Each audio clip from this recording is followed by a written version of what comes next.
महाराष्ट्रातल्या लाखो तरुणांसाठी एक मोठी आणि अत्यंत महत्त्वाची बातमी समोर आलीये।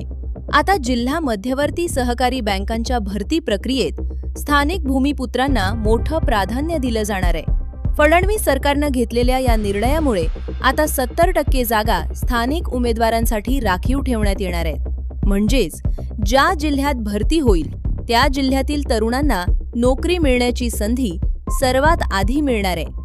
पण हा निर्णय नेमका काय आहे? कोणाला फायदा होणार? कोणत्या भरती प्रक्रियेला हा नियम लागू होणार? आणि यामुळे इतर जिल्ह्यातील उमेदवारांवर काय परिणाम होईल? पुढे जाण्याआधी एक विनंती करेन, तुम्हाला आमचे व्हिडिओ आवडत असतील पण अजून तुम्ही चॅनलला सबस्क्राइब केला नसेल तर चॅनलला लगेच सबस्क्राइब करून घ्या। महाराष्ट्र सरकारच्या सहकार विभागानं एक महत्त्वाचा शासन निर्णय जारी केलाय। या निर्णयानुसार राज्यातील जिल्हा मध्यवर्ती सहकारी बँकांमध्ये होणाऱ्या नोकर भरतीत आता स्थानिक उमेदवारांना प्राधान्य दिलं जाणार आहे। यासाठी 70 ते 30 असा फॉर्म्युला लागू करण्यात आलाय। म्हणजे भरती होणाऱ्या एकूण जागांपैकी 70% जागा त्या जिल्ह्यातील मूळ रहिवाशांसाठी असतील, तर उर्वरित 30% जागांसाठी इतर जिल्ह्यातील उमेदवार अर्ज करू शकतील।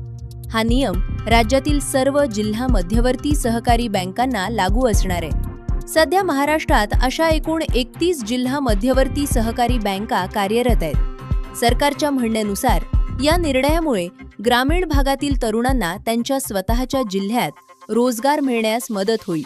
विशेषतः जे तरुण शिक्षण पूर्ण करून नोकरीच्या शोधात आहेत त्यांच्यासाठी हा निर्णय मोठा दिलासा मानला जात आहे। आता प्रश्न असा आहे की स्थानिक उमेदवार म्हणजे नेमकं कोण? सरकारनं जारी केलेल्या माहितीनुसार ज्या जिल्ह्यात भरती प्रक्रिया होईल त्या जिल्ह्याचा मूळ रहिवासी असलेला उमेदवार स्थानिक म्हणून पात्र ठरेल। मात्र या संदर्भातील काही तांत्रिक अटी आणि कागदपत्रांबाबत अधिकृत माहिती अद्याप स्पष्ट नाही। भरतीची जाहिरात प्रसिद्ध होताना संबंधित बँका याबाबत सविस्तर नियम जाहीर करू शकतात। आता इथे आणखी एक महत्त्वाचा मुद्दा समोर येतो, तो म्हणजे इतर जिल्ह्यातील उमेदवारांचं काय? तर सरकारनं पूर्णपणे बाहेरील उमेदवारांना बंदी घातलेली नाही।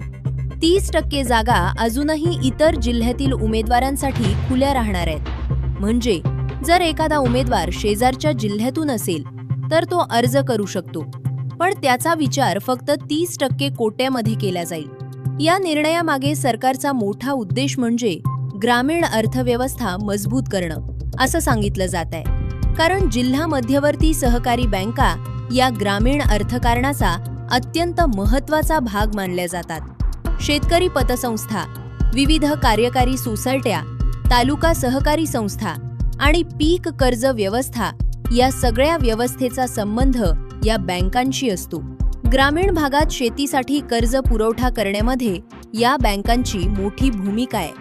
मात्र गेल्या काही वर्षांमध्ये अनेक सहकारी बँकांबाबत गंभीर प्रश्न उपस्थित झाले होते। काही बँकांमध्ये थकबाकी वाढली, काही ठिकाणी वसुलीचे प्रश्न निर्माण झाले, तर काही ठिकाणी आर्थिक अनियमिततेचे आरोपही झाले।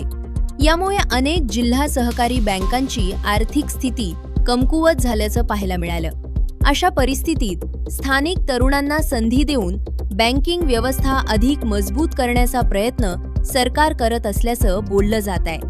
विशेष म्हणजे या निर्णयामुळे ग्रामीण भागातील तरुणांना स्वतःच्या जिल्ह्यात नोकरीची संधी मिळू शकते। सहकार विभागानं या संदर्भात शासन निर्णय जारी केलाय।